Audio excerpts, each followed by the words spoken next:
Muito boa tarde. Senhor Ministro da Saúde, senhores deputados da Assembleia da República, senhores bastonários da Ordem dos Médicos, que já vim entrar, da Ordem dos Médicos Veterinários, da Ordem dos Nutricionistas, que ali está, e representantes da Ordem dos Psicólogos e dos Biólogos. Estimados colegas bastonários das Ordens dos Farmacêuticos de Angola e Cabo Verde, e representantes das associações profissionais de farmacêuticos do Brasil, Moçambique, Guiné-Bissau e São Tomé e Príncipe, senhores bastonários e representantes das outras ordens profissionais, senhor Diretor-Geral da Saúde, senhora Subinspetora da Inspeção-Geral das Atividades em Saúde e demais direções gerais e institutos públicos, autoridades militares, senhor Vice-Presidente do Infarmed, senhores representantes das autoridades regulamentares do medicamento e da farmácia dos países de língua portuguesa, senhor Presidente da Administração Regional de Saúde do Alentejo e representantes das restantes administrações regionais da saúde, senhor Presidente do Conselho Geral de Farmacêuticos de Espanha e representantes das associações de farmacêuticos europeias, senhores bastonários da Ordem dos Farmacêuticos e anteriores Ministros da Saúde, senhores Presidentes dos Conselhos Diretivos das Faculdades de Farmácia e outras instituições do ensino superior, Reverendo Padre Vítor Feitor Pinto, estimada Professora Maria Odete Santos Ferreira e estimado Professor Fernando de Pádua, senhores Presidentes e representantes das associações do setor farmacêutico, senhores representantes das associações de doentes, de cidadãos, da sociedade civil, caros representantes dos jovens profissionais e dos estudantes de ciências farmacêuticas, caros colegas, distintos convidados, minhas senhoras e meus senhores. Senhor Ministro da Saúde, seja bem-vindo. Muito obrigado por estar hoje aqui conosco. Gostamos muito de o ter entre nós no Congresso Nacional dos Farmacêuticos. E aos nossos colegas farmacêuticos dos países que falam português, de África e do Brasil, o nosso abraço fraterno. Sem vós, este Congresso não seria o mesmo.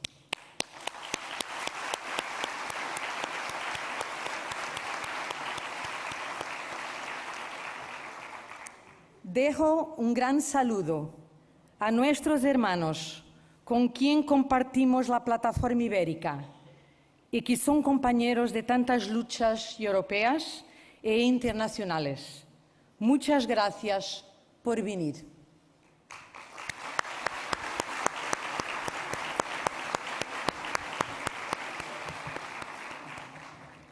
To our esteemed guests coming from the furthest corners of the world, representing pharmacists and health institutions such as the World Health Organization, the International Pharmaceutical Federation, the German Federation Council of Pharmacy, ABDA, the Pharmaceutical Society of the Netherlands, and the Pharmacy Guild of Australia. We would like you all to feel at home with the Portuguese pharmacists.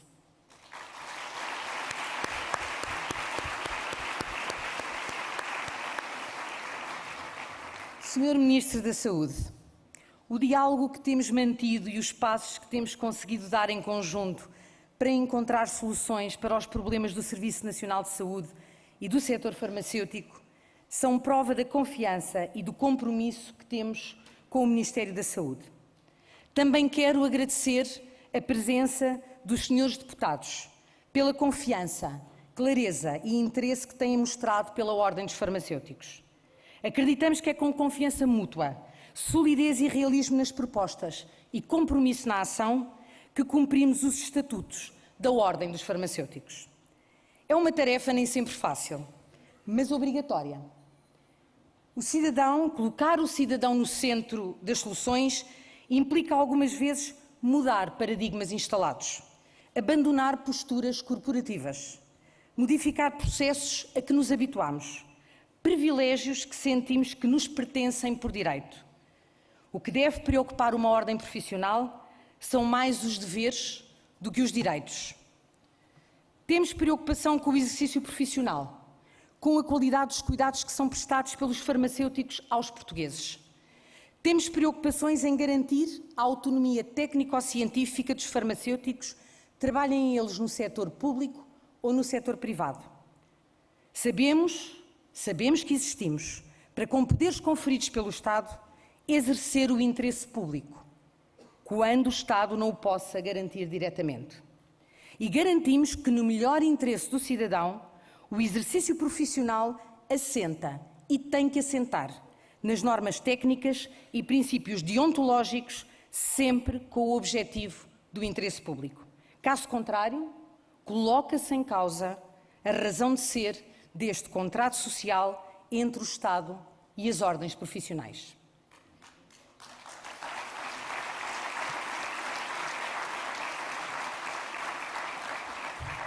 Senhor Ministro da Saúde, Senhor Presidente do Congresso, caros convidados, queridos colegas, neste encontro de todos os farmacêuticos, qualquer que seja a nossa área de atividade, estamos unidos num destino e num tempo comuns.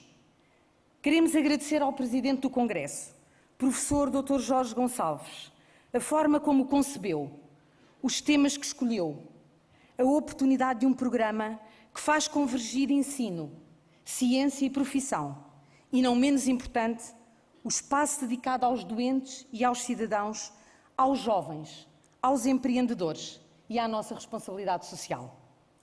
Na sua pessoa, cumprimentamos toda a equipa que organizou o Congresso e que está aqui, e que, debaixo da sua liderança, empenho e rigor, o tornou possível. Um agradecimento é também devido à Comissão Científica do Congresso, na pessoa do seu Presidente, o professor Dr. José Guimarães Moraes. E não esquecemos o apoio que tivemos dos nossos parceiros da indústria e da distribuição farmacêutica, bem como de outras áreas setoriais e de outros agentes que quiseram ajudar os farmacêuticos a reunir nesta sala, durante 3 dias, 1.800 participantes, para discutir como tema central o acesso ao medicamento. Uma palavra de gratidão à Companhia de Ideias por estar connosco desde o primeiro dia na organização deste Congresso. Senhor Ministro da Saúde, temos legítimas preocupações sobre o acesso ao medicamento, nas suas diversas vertentes. O professor Jorge Gonçalves já falou sobre esta matéria. Daí termos escolhido este tema para o Congresso. Portugal é um país desenvolvido. Tem um dos melhores sistemas de saúde do mundo, uma das melhores agências na regulação do medicamento da Europa. É um dos sistemas mais eficientes, o que a boa parte se deve à resistência de muitos profissionais de saúde. E apesar de ter um orçamento cada vez menor e de as necessidades em saúde serem cada vez maiores, temos esperança que isto se inverta. Temos dívida, e grande, e este é um dos sinais de que o SNS continua suborçamentado. Desde 2010, a despesa pública em saúde tem vindo a diminuir. Estava nessa altura em 4,9% do PIB, hoje está em 4,2%. Em 2017, o valor da transferência para o SNS do Orçamento Geral do Estado prevê uma redução, enquanto o PIB deverá ter um aumento nominal não inferior a 4%. Ou seja, o financiamento do Estado para o SNS, este ano, 2017, ficará abaixo dos 4,5% do PIB, o que representará menos de metade do valor de referência da despesa total, 9%. Está à vista que o SNS precisa de mais orçamento, mas precisa também de menos burocracia, de menos tempo para a concretização das estratégias, de mais colaboração. Nunca tivemos tantos planos na saúde, estratégias bem definidas, grupos de trabalho sólidos, milhares de recomendações. Temos certamente mais think tanks por milhão de habitantes que qualquer outro país da Europa. No entanto, continuamos preocupados. Queremos saber como vamos continuar a combater as desigualdades, a pobreza, a violência, a exclusão social. Queremos saber como vamos diminuir o peso da doença, já aqui hoje o Sr. Diretor-Geral da Saúde nos convocou, como nos convoca sempre, para este desafio. Como vamos construir equipas de profissionais que colaborem efetivamente no combate a tantos fenómenos como o isolamento e o abandono dos mais velhos, garantindo a dignidade e a assistência na vida e na morte e continuando a salvaguardar o direito à saúde. Temos diversos pontos na nossa agenda comum que precisamos, Sr. Ministro, concluir nesta legislatura. Demos vários passos fundamentais com este Governo. A criação da carreira farmacêutica, que agora temos que regulamentar em 180 dias. Nós vamos contar todos os dias.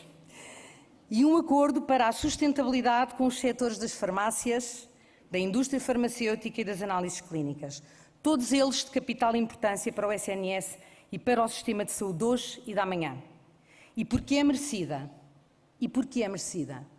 sublinhamos duas palavras de reconhecimento, hoje e aqui, em nome dos farmacêuticos. Uma ao Ministro da Saúde, que nunca prometeu a carreira farmacêutica, mas foi quem a cumpriu.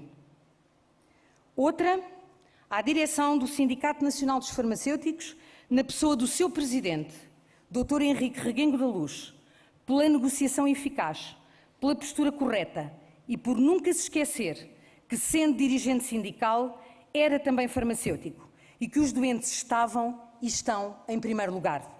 Obrigado, Henrique. Obrigado, Sr. Ministro. Os farmacêuticos estão-vos muito reconhecidos.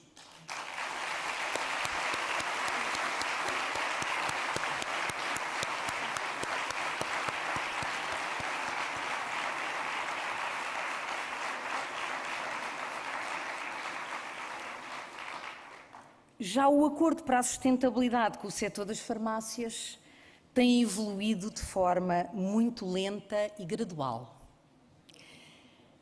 São vários os assuntos pendentes, mas há um assunto, Sr. Ministro, que nos preocupa. O modelo de remuneração da farmácia e dos farmacêuticos pelo serviço público que prestam. Este modelo está esgotado e tem que ser repensado. O serviço público prestado pelas farmácias tem de estar medido e previsto no Orçamento da Saúde, para que de uma forma transparente, justa e comportável para o SNS garanta os cuidados que precisamos de manter aos portugueses. Este acordo não pode ficar por cumprir nesta legislatura. Também aqui o tempo se esgota para preparar o futuro. E tem de ser feito um trabalho mais aprofundado com os médicos e com os outros profissionais de saúde. Somos 9.000 farmacêuticos nas farmácias comunitárias e temos plataformas tecnológicas.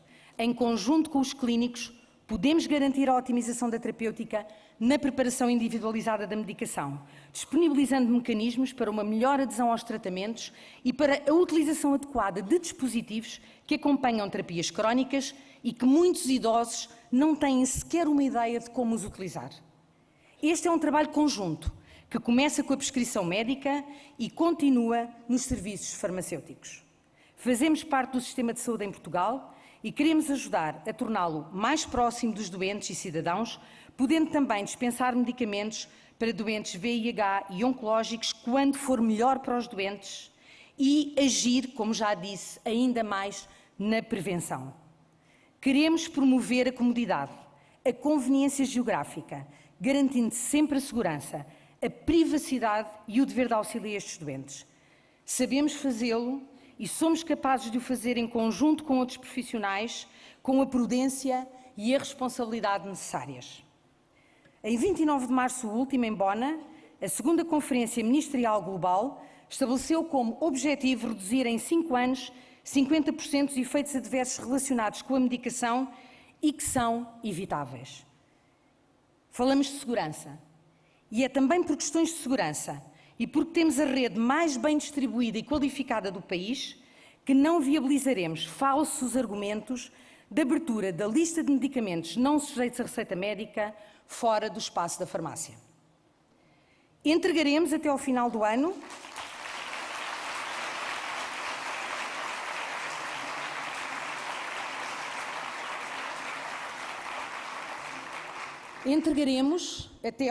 ano uma proposta solidamente fundamentada à Sra. Presidente e ao Conselho de Administração do Infarmed. Somos o país com maior número de medicamentos fora da farmácia. E o argumento que alargar esta lista fora do espaço das farmácias promove a autonomia do doente e liberta recursos do SNS não nos convence.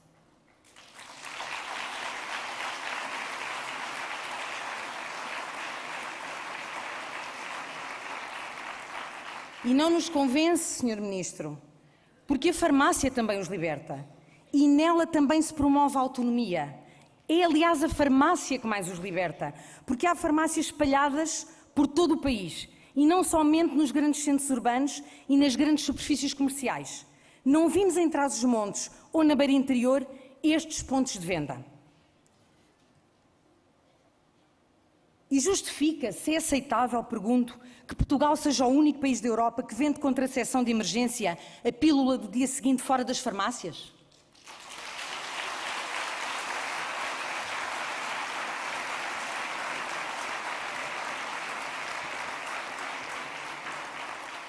Senhor Ministro, um último tema relacionado com a tão anunciada internalização das análises clínicas. A Ordem dos Farmacêuticos já manifestou publicamente a sua posição. Somos favoráveis à utilização máxima dos recursos públicos. O que não sabemos de facto é se há essa tal capacidade instalada por todo o país na rede pública. Sabemos sim que na rede de laboratórios de análises e patologia clínica de proximidade que servimos os portugueses durante 40 anos com modernização, qualificação e satisfação. Poderá haver zonas do país onde os laboratórios públicos podem fazer mais com os recursos que já têm. E nesse caso é assim que deve ser. Mas os exemplos que nos chegam não são esses. Visitei Beja. Aqui o único laboratório de proximidade que resta já não pode fazer análises prescritas na Unidade Local de Saúde do Baixo Alentejo, Hospital e Centros de Saúde. Para este laboratório, que emprega cerca de 30 técnicos altamente qualificados que estão lá há 40 anos, foram deixadas as aldeias, os domicílios longínquos, pagos pelo Estado a meia dúzia de euros. E mesmo quando o Serviço Público contrata técnicos, motoristas, para recolher amostras nestes centros mais periféricos, sendo deixada a liberdade de opção ao doente, ele continua a preferir o laboratório de sempre. E porquê, Sr. Ministro? E porquê, Srs. Deputados? Porque o cidadão não tem de esperar horas em pé, levantar-se de madrugada para ser o primeiro de uma longa fila, tem acesso ao pequeno almoço ligeiro após as análises por uma questão de conforto e saúde, tira dúvidas e angústias. Lá há especialistas para isso. E é também nesta rede que estudamos as resistências aos antibióticos, que fazemos aliás, o diagnóstico da infecção VIH e hepatites víricas, perfis genéticos, tudo informação preciosa que, no entanto, o SNS não integra e não rentabiliza. Ora, isto é ou não é capacidade instalada?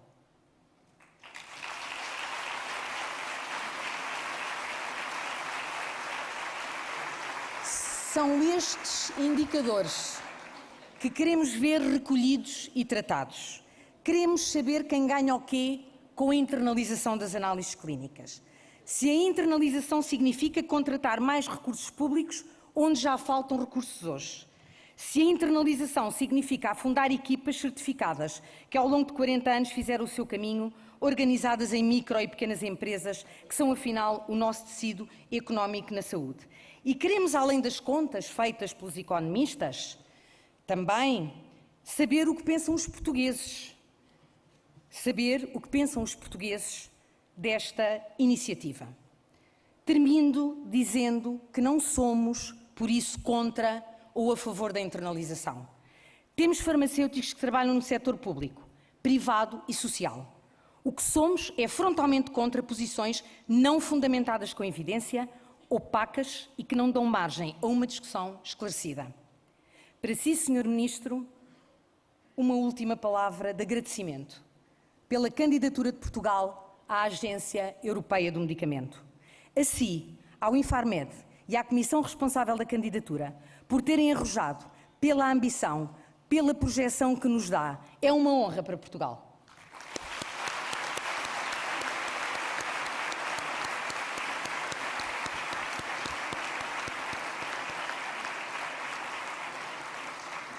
Caros colegas, por fim, uma palavra aos farmacêuticos, como dizia o Sr. Presidente do Congresso, são a razão de ser desta reunião. São os protagonistas deste Congresso. A união dos farmacêuticos em torno da sua ordem é determinante. À ordem compete fazer cumprir o exercício profissional com base técnico-científica autónoma, dentro dos valores da ética e da responsabilidade social. Tudo o resto pertence ao domínio do sindicato e das organizações setoriais. Somos uma profissão livre, liberal, organizada e autorregulada. Construímos o nosso passado com sentido de Estado, ao serviço dos portugueses. Somos bem preparados, inclusivos, corajosos, assumimos riscos, cometemos erros e concretizamos. E queremos ser ainda melhores. Precisamos de nunca abandonar um debate estratégico e de construir consensos com base em convergências e divergências. E precisamos todos, mas todos mesmo, de estar disponíveis para assumir, na nossa ordem, responsabilidades. Temos de nos desassossegar, desassombrar, debater entre nós assumindo as diferenças, ter os melhores nas nossas fileiras. E isso dar-nos-á maior credibilidade e força, e maior confiança aos portugueses. Somos farmacêuticos com destino próprio, mais de 41% com menos de 35 anos e 70% da profissão com menos de 45. Há um futuro inteiro à nossa frente. Temos de estar abraçados à academia, à investigação, às ciências fundamentais e aplicadas. Somos uma profissão científica que agarra ao progresso e à mudança. E sempre, sempre, junto do nosso maior aliado, o cidadão. Nunca tivemos, como hoje, gerações de farmacêuticos tão bem preparados, tão globais, tão empreendedores.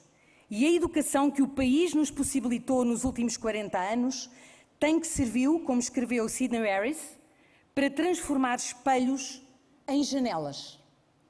Por isso, que não restem dúvidas. Estamos aqui todos para reforçar o nosso compromisso coletivo com o serviço público e com os cidadãos. Somos farmacêuticos por Portugal e pelos portugueses. Muito obrigada.